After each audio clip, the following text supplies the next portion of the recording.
Mutant Mudds is a side-scrolling platformer that sees you making your way through 4 unique worlds, with the objective being to help Max make it to the end of each stage in one piece, whilst also taking out enemies along the way. You have the ability to jump, as well as perform a short hover that is sure to get you out of some sticky situations. To fight against a horde of enemies, you are equipped with a gun that evens the odds, with most enemies only taking a few shots to take out. Throughout each level there is a total of 100 diamonds that serve as each level's second optional objective. Through the use of these diamonds, it is possible to upgrade Max and his abilities, such as an extended jump or even a rocket launcher that allows you to access secret areas within the levels. This aspect immensely adds to the overall replay value of the experience, and with the implementation of a time limit for each level, Mutant Mudds manages to convey a real sense of urgency as you make your way through the game.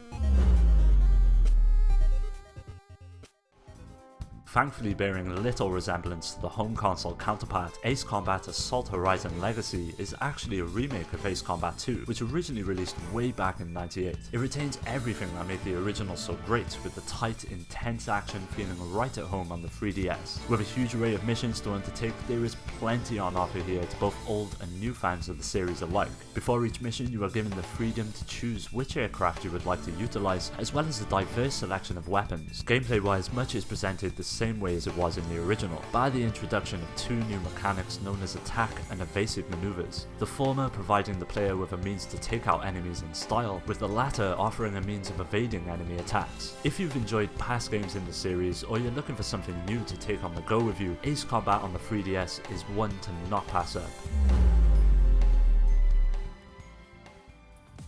Developed by Team Ninja and released in 2013, Dead or Alive Dimensions is the full console experience in the palm of your hands. It's more of a compilation that takes various aspects from the series past and presents them in a complete package, with up to 26 characters to choose from and a huge selection of modes, including a pretty hefty single player component. Gameplay wise, it's a standard affair with high and low attacks mapped to the face buttons, as well as a handy command list that sits below the action on the second screen. It's a nice touch and really helps out when trying to learn special moves or to devise new combos. Visually, the game looks stunning and is a real testament to what is possible on the hardware. The added 3D effect is implemented very well, giving a sense of depth and life to the on-screen action, but personally I did prefer it without the 3D option on, as it can become quite disorientating during fights. If you're looking for a solid beat 'em up to take on the go, Dead or Alive Dimensions is more than up to the task.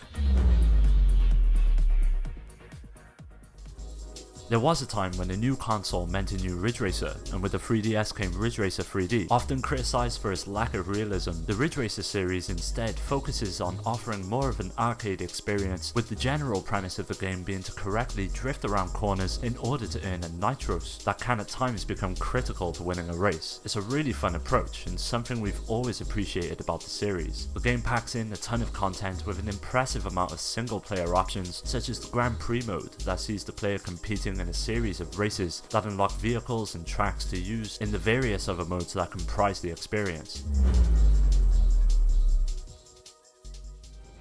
Essentially Final Fantasy's take on the popular Monster Hunter franchise, Final Fantasy Explorers offers up a great accessible alternative to those who may have become tired of Monster Hunter, or those who are simply looking for something different. The journey starts off in a city which serves as the game's hub. From here you can link up with other players and undertake missions together, allowing the player to craft new items and equipment from the various amounts of loot they gather from each skirmish. Now the most striking feature of the town is the huge, immense crystal that occupies it. From here it is possible to upgrade your abilities by using crystal points, or CP for short. Up to 8 abilities can be equipped at one time, each mapped to the 3DS face buttons, and with a large array of abilities and magic, both offensive and defensive, there is a lot to learn. Combat wise, each ability is subject to a cooldown period, which also consumes action points. There is a huge amount of fan service present in the game, which sees characters and enemies from the franchise's long history popping up that is sure to make you crack a smile or two. Although still not quite reaching the highs of the Monster Hunter series, Final Fantasy Explorers is a competent experience that deserves your time. A puzzle platformer developed by HAL, Boxboy introduces us to the lovable character Quibi, a small square-shaped character that possesses the ability to produce a chain of connected boxes. These boxes form the basis of the game's very simple gameplay that sees the player using them to overcome the various environmental obstacles. It's an interesting mechanic that requires you to guide Quibi through each area by building bridges over gaps, or stairs for example, to reach higher platforms. The game provides a truly satisfying experience that people of all ages can enjoy. Developed by Project Sora and released in 2012, Kid Icarus Uprising is the third entry in a series that spans many decades. The gameplay is primarily split up into two distinct styles: ground-based, third-person shooting, and on-rail segments that take place in the sky. Now it's kind of hard to talk about Kid Icarus without mentioning its controls, which are a bit hit and miss. We personally prefer using the stylus as our preferred method of input, but there are several available, as well as a handy accessory called the Circle Pad Pro, resulting in higher accuracy whilst playing the game. Offering both single and a multitude of multiplayer modes, there is a healthy amount of content included. Kid Icarus will make a fine addition to anyone's collection and is definitely one that deserves a go.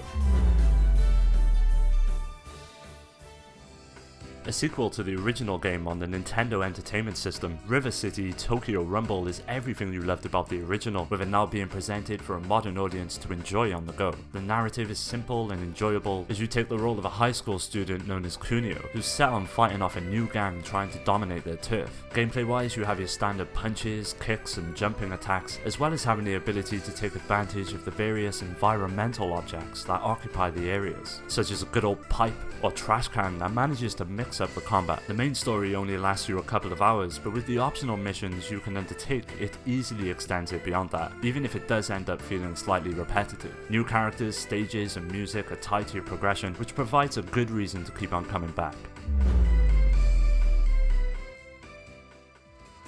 Samurai Warriors Chronicles brings the hack and slash button mashing gameplay the series is well known for to the 3DS, and at the same time adds in several new elements that contribute to the overall quality of the experience. Your first task is to create a character that will stay with you throughout the campaign. A generous amount of customization options are on offer, making it easier to design an appearance that suits you. Gameplay wise, it's a pretty accessible setup, with each character having their own unique weapons and fighting styles that are comprised of a basic and heavy attack, which when combined perform devastating combos. Whilst fighting, the player has the option to utilize something known as the Spirit Gauge, which replenishes itself during battle. This allows you to unleash special attacks, as well as making you faster and stronger for a limited time. If you're a fan of the franchise, Samurai Warriors Chronicles is a no-brainer, and for those who may not have experienced it, it's a solid title worthy of a place in your collection.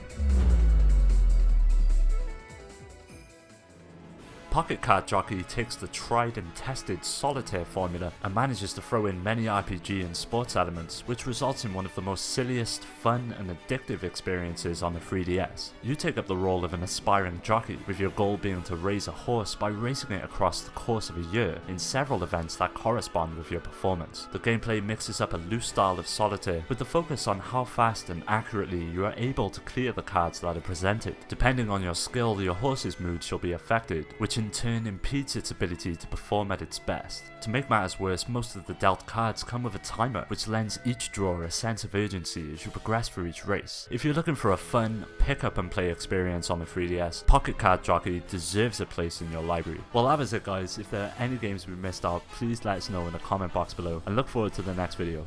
Catch you then.